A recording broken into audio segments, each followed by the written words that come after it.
Good morning, students. We were studying about the outbreak of revolt, the incidents of the meeting of Estate General, what happened there in the meeting, how the generals of Third Estate came there with 40,000 letters in which they listed the grievances and demands of the people of members of Third Estate, and how the conflict broke through in that estate general because of the system of one estate one vote. Why? Because the people of Third Estate were demanding one person one vote. Now, and how the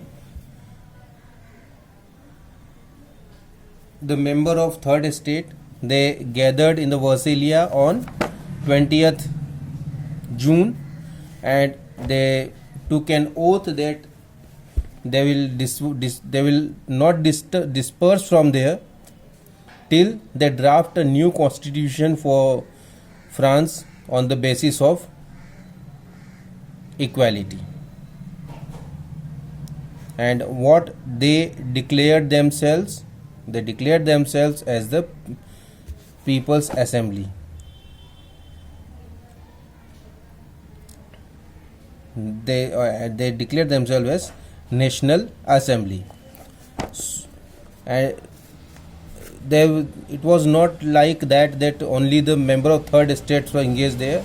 There were the members who were the part of nobility, who were the part of clergy were also there, just like Abbe Sieyès, who was originally a priest, but he was there with the people of Third Estate.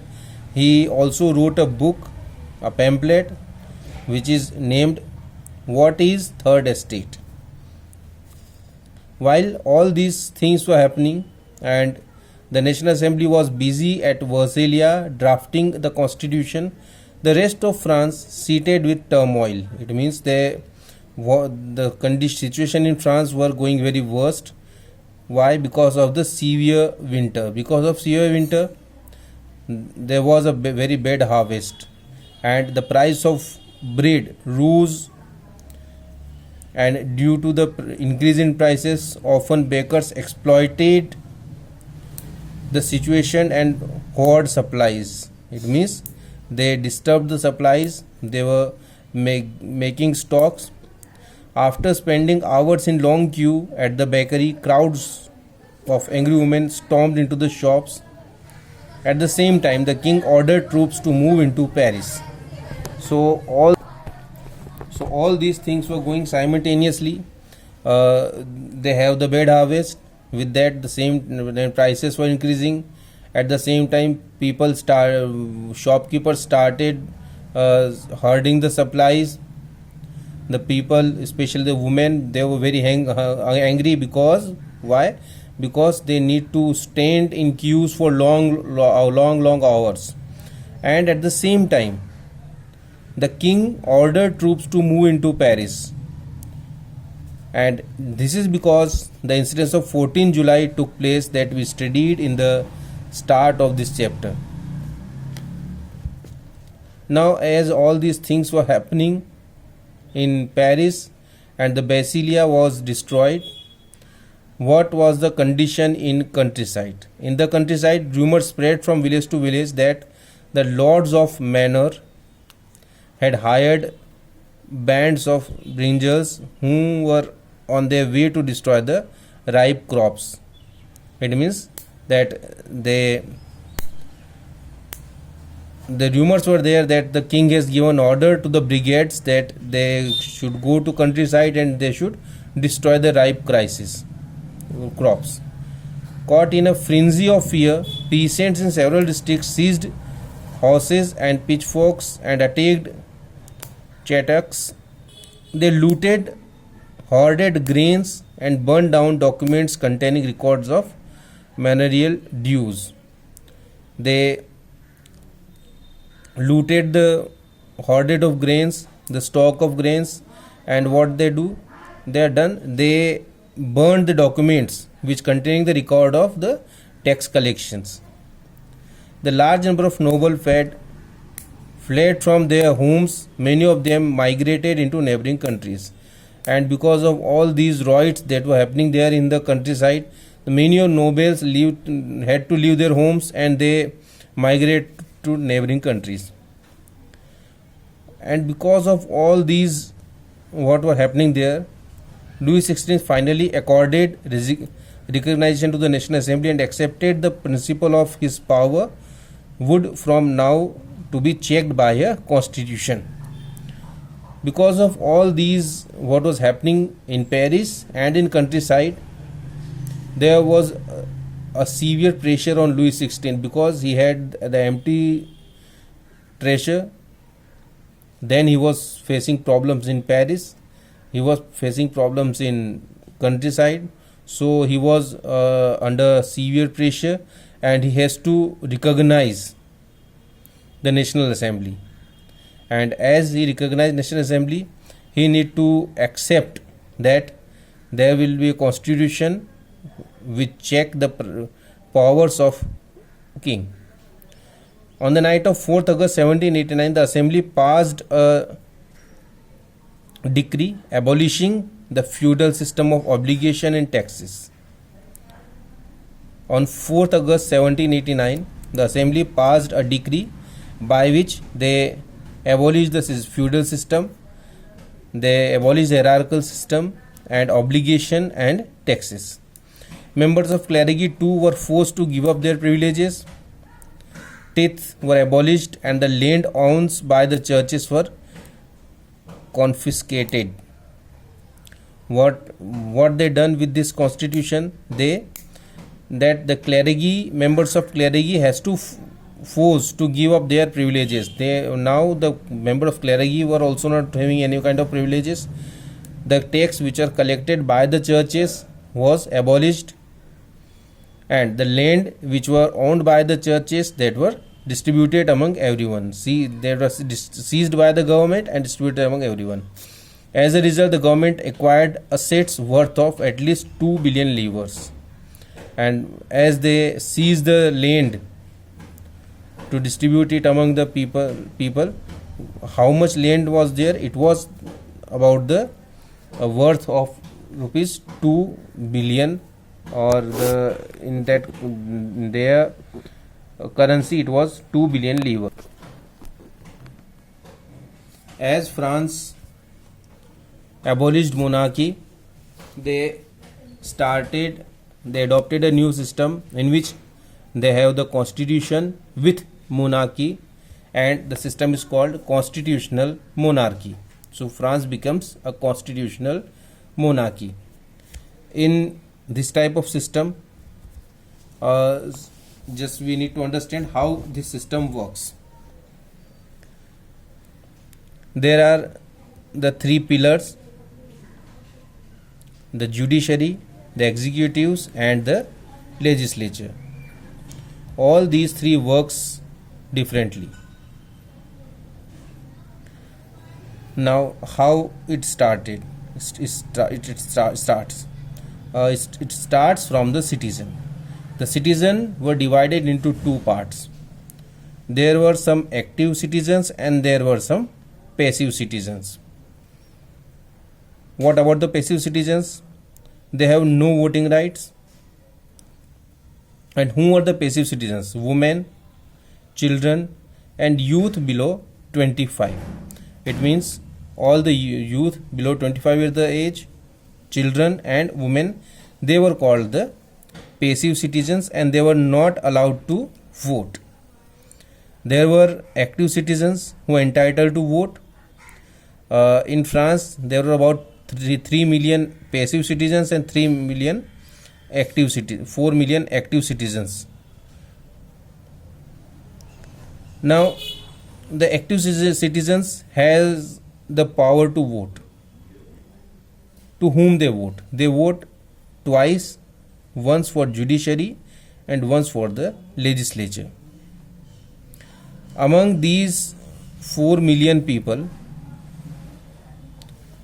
who are active citizens, they elect 50,000 men who are called the electors. These 50,000 electors they elect a National Assembly which contains 745 members.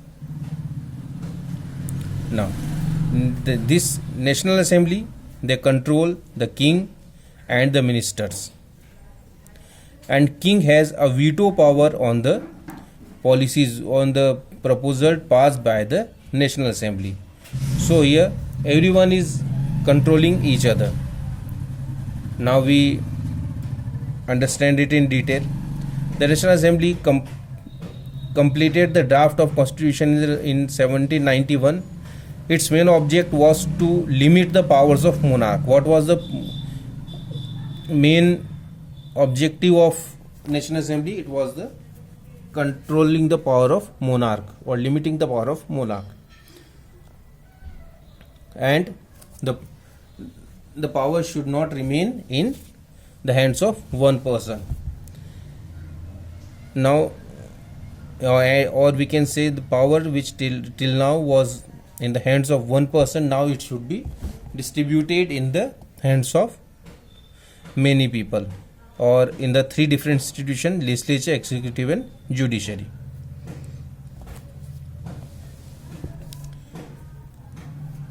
The Constitution of 1791 vested the power to make laws in the National Assembly. The power to make laws were given to National Assembly, which was indirectly elected. That is, citizen voted for a group of electors. Citizen, it means active citizen. They voted for the group of electors, and electors choose the National Assembly. So this was a type of indirect election. It was not a direct election. Now, who are the active citizens who vote? They are the citizen. They are the men, not the women. They are the men above age of 25 years who paid taxes equal to at least 3 days of a labor's wage. Okay, this is very important for you to note down. Not all the citizens, it means everyone was not active citizen. Only men above 25 years of age, first condition, that is the men above the age of 25 years. Second condition, who paid taxes equal to at least 3 days of a labor's wage. It means the people who paid taxes equal to 3 days labor's wage were given a status of active citizen, and these active citizens were entitled to vote. Others all were the passive citizens, and they cannot vote.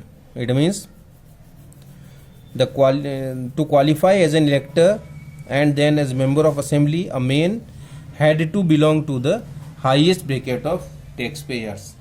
It means a person, only a man can vote, and among the men, the person who pay taxes equal to 3 days labors are allowed to vote. So only they can vote, not the others. The Constitution began with the Declaration of Rights of Man and Citizen. Now here you can say the man and citizen. It means the women were given the second category, that is called the citizen. Men were having all the powers in society. Rights such as the right to life. And what rights were given? Right to life, freedom of speech, freedom of opinion, equality before law were established as natural and inalienable rights. That is, they belong to each human being by birth and could not be taken away. It was the duty of the state to protect each citizen's natural rights. So this was a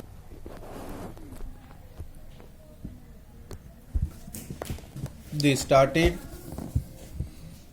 their constitution, and the France became constitution monarchy, but the people were not satisfied with the situation given in the constitution, so they fought again, and They abolished the monarchy and France became a republic. How it happened? The situation in France continued to be tense during the following years. Although Louis XVI had signed a constitution, he entered into secret negotiation with the King of Persia. Rulers of other neighboring countries too were worried by the developments in the France and made plans to send troops to put down the events that had been taking place since the summer of 1789. As he signed the treaty with the people, he went in the negotiations with the rulers of Persia and other neighboring rulers, because they all were very tensed by all these, and they plan to destroy the system. What and how they done, we'll study later on in the next video. Thank you.